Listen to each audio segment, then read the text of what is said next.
For today's garden tour, I thought I would talk and explain a lot because I had a friend who commented on all of my weeds because, as you can see, my garden is fairly overgrown in theory, right? But that would be because I don't garden in the traditional manner in almost any sense. And so I like to basically have ground cover of some kind all throughout my garden. Now, all of that is pretty much weeds over there. It's grass, it's sunflowers, it's bindweed. That is my side yard that should be lava rock, and you can't really see it well, but this is parsley that's growing, and there's another parsley back there. Those are not weeds, those are intentional, but they're bolting right now, and that whole area needs to come up. However, here's a weed. There's some thistle. It's starting to come up really bad in some places, so I'm taking care of it.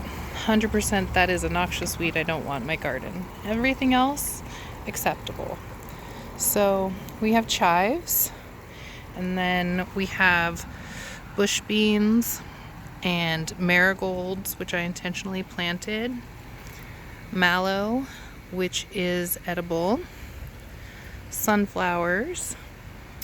This is a white cap that went unnoticed, but easily pulled. And then there are snow peas in here as well. And I'm hoping that the snow peas will survive. This year, this is so heavily seeded with all of this cover crop because I'm hoping that the snow peas can survive the summer. They die really quickly, really early in the year from the extreme heat that we get. And so I am hoping that if I can get everything to grow up here really well, it'll create coverage for those peas and I can get a longer harvest. Then we have some carrot, more sunflowers, and then this is mustard, purple mustard, and raspberries. There's also a lamb's quarters here. It is edible, just as the mallow is, but I am trying to get all of the lamb's quarters out, and it is my focus this year because it is extremely prevalent. It's not the word I'm looking for, but it comes back and it seeds a lot, so I pull as much as I can now that I don't have any noxious weeds to contend with other than the minor thistles. This is my corn. There's also carrots still in the bed. There's some, I think, cucumbers that I transplanted here out of my compost, actually. This is mustard. And there are a few onions left in this bed as well. And there is some grass that I need to pull. Oh, and sunflowers. Fennel is this, so this is carrot, and this is fennel. It's funny because when they're young, they look very similar, but it is also very distinct. So then going back to this patch, it had a lot of lamb's quarters that I pulled yesterday. So that's what the bare spots are. There is some bindweed that's come up that I'm taking care of. And I haven't actually planted anything in this. So this is all just growing. I take that back. I planted some things last night, but everything you can see, I mean. So the chives, this asparagus that I'm letting go to flower because it doesn't produce enough yet for me to eat. Sorry, I just spotted a dragonfly and I was trying to get it on camera for you. My camera's really old. This would be a good time for an iPhone. See.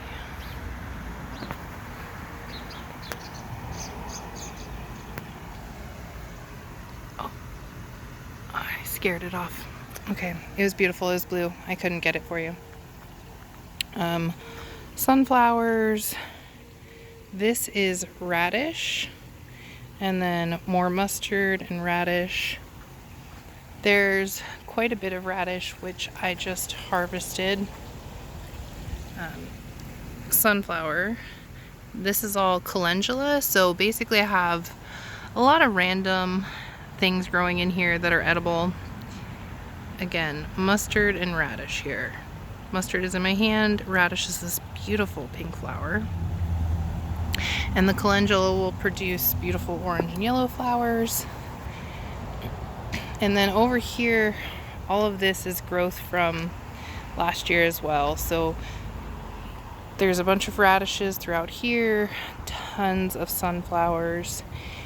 And I have been feeding the ducks over here, hoping that some tomatoes might spontaneously grow.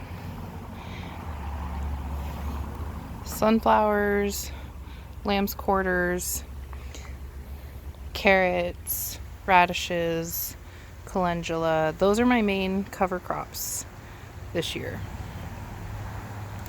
And in these bare patches, I have peppers growing that I planted this year.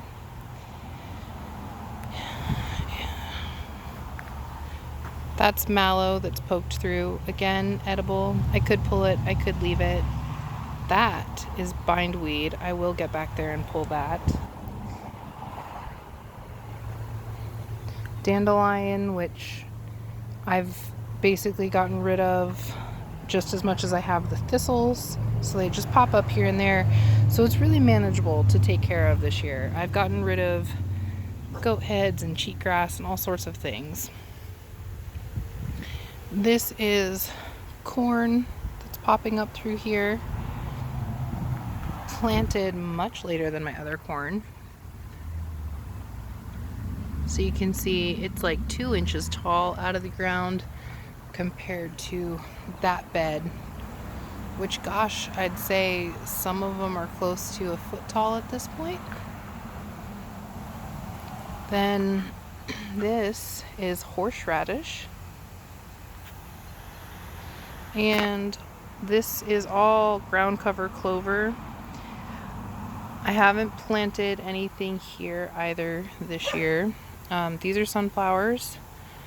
More mustard seed, which I just seeded this area at the end of last season for the first time with mustard seed, so it's doing phenomenal. And I can see some black-eyed Susans that are starting to pop up, and that's what these more fuzzy sunflowers are. They bunch together a lot more, and the camera doesn't pick it up very well, but they have a much fuzzier appearance. I've been picking the dandelions, making dandelion honey and dandelion tea. There's a lot of flowers in this area as well. There's a lot of flowers coming up in the other beds too that I just don't actually know what's growing yet because I don't recognize the starts.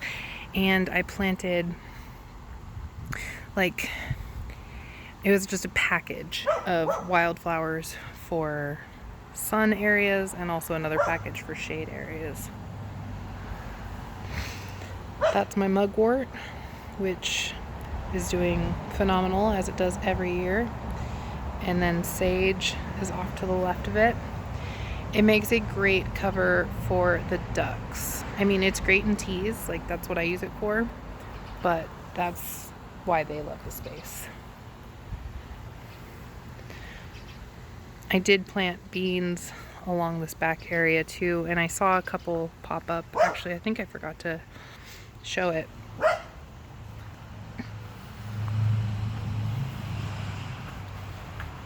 This is another mugwort plant, which I'm just going to make sure I don't let go to seed in this area and keep a nice little bush there. Eventually this corner is going to be turned into just a nice ornamental area. But you can see I have beans and peas growing down here as well.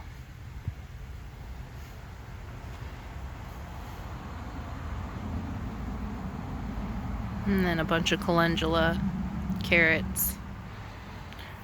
And there's the corn again.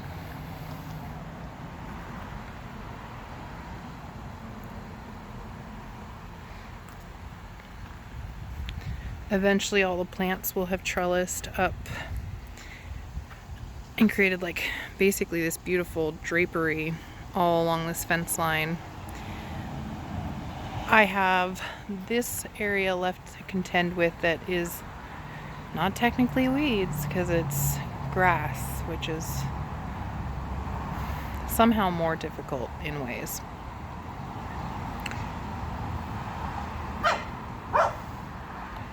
Jorl.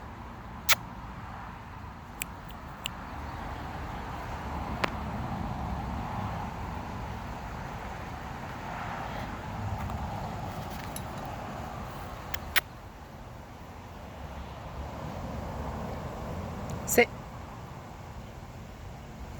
Sit. Look at her. How disobedient.